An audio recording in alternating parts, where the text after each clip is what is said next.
I want to talk about the hidden killer to your company's booking rates because I've worked with some companies, big and small, and truthfully, the companies who just have this consistent issue always get a radically low booking rate simply because their phone numbers aren't right. And I'm going to dive deeper into that first. Hey, I'm Carl Stoy, the founder of Stoy Media, and long story short, we provide leads to home service businesses on a pay-per-lead, pay-as-you-go basis. And so let's dive into this. What's this hidden killer to booking rates I keep talking about?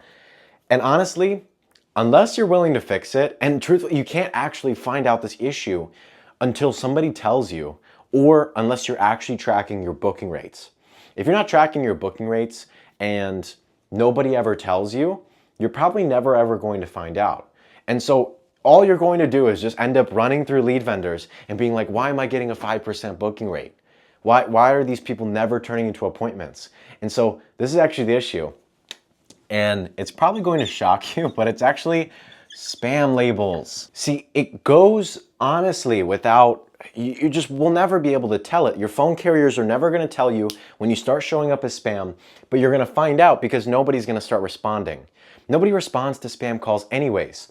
And so because your appointment setter's numbers are always making a ton of outbound dials, more than 50 dials a day in most cases, oftentimes they may not be able to even connect with the person. So if they're connecting with only 10% of people, that means they made 9 phone calls that all went to voicemail, to unique numbers. I mean, if you look at it from just a base, you take a step back, you forget about your company and you forget about the people that are there, and you know you're not scammers, but you take a step back and you look at it from the outside and you say, okay, well, this phone number has made 50 calls today. It's made 100 calls today.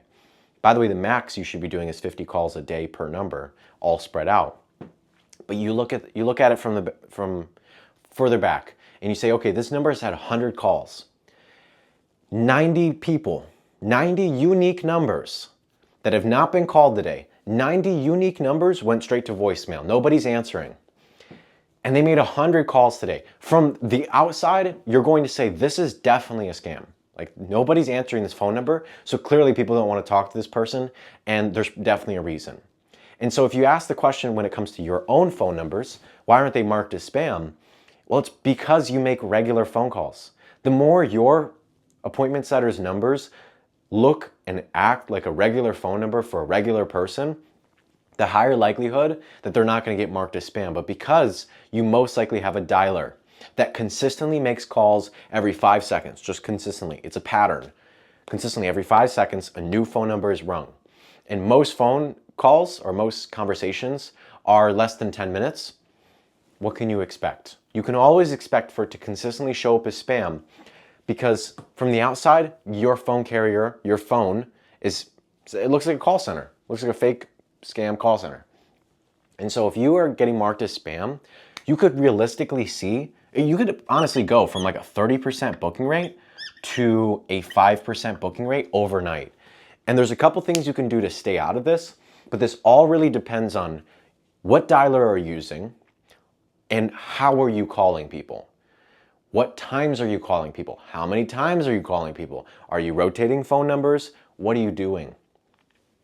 And so if you're not able to fully get this down to be able to, avoid spam, it's a hidden killer because now if you go from 30 to 5%, that's a 4 times higher cost of marketing. So imagine whatever you're paying per job right now times 4.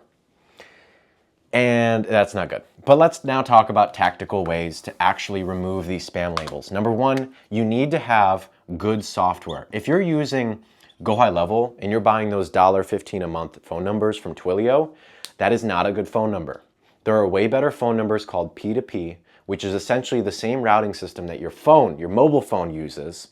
By the way, if you currently use a mobile phone for calling your leads, that's the number 1 thing I would recommend you change instantly because you cannot rotate the phone number on your phone. Sure, it's got great routing. It's got P2P.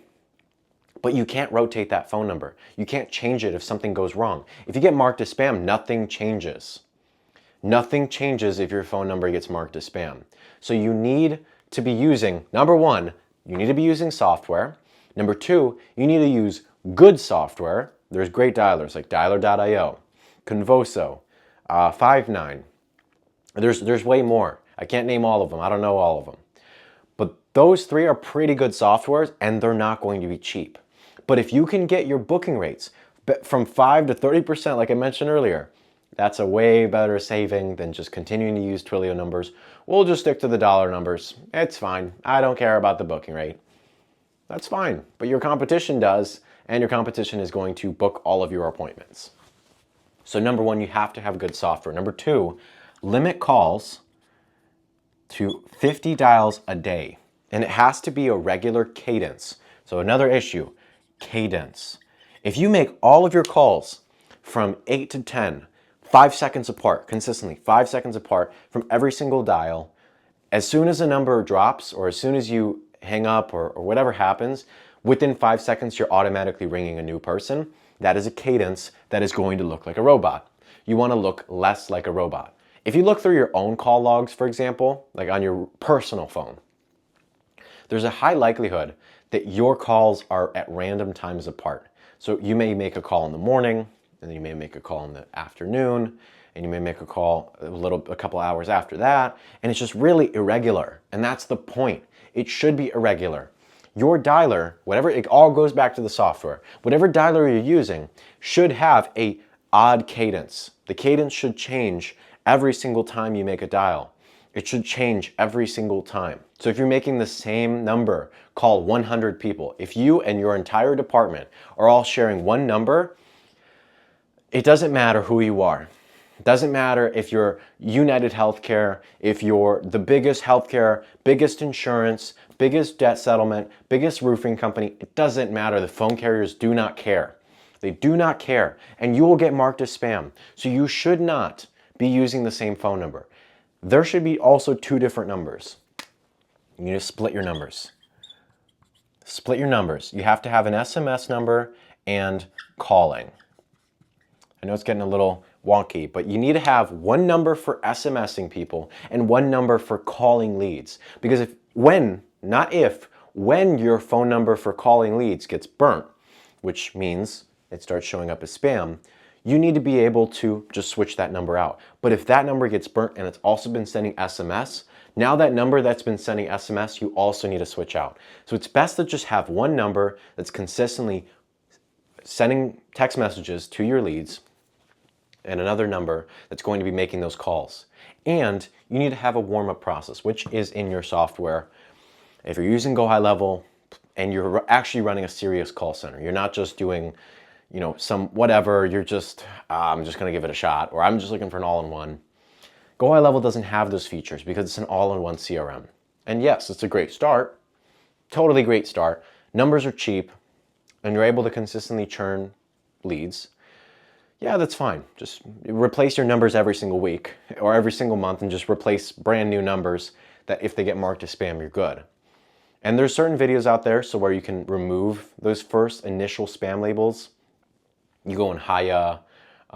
There's a couple other ones where you register your phone number as a telemarketer, but you remove the spam label. It has worked. I'd recommend you check out that video or just look it up. I don't remember. I didn't make that video. These are a couple of the things you need to do because if your numbers are getting marked as spam, I promise you, you are going to be wasting more money than it is to just buy a very good software that's per seat billing with the best phone numbers, T1 routing, which by the way, if you get T1 routing, P2P numbers, it's going to cost you about $10 a month for that number. But the chances of that number getting marked as spam, think of it like a metal roof versus a shingle roof. If you get the really good numbers, you're going to have a metal roof.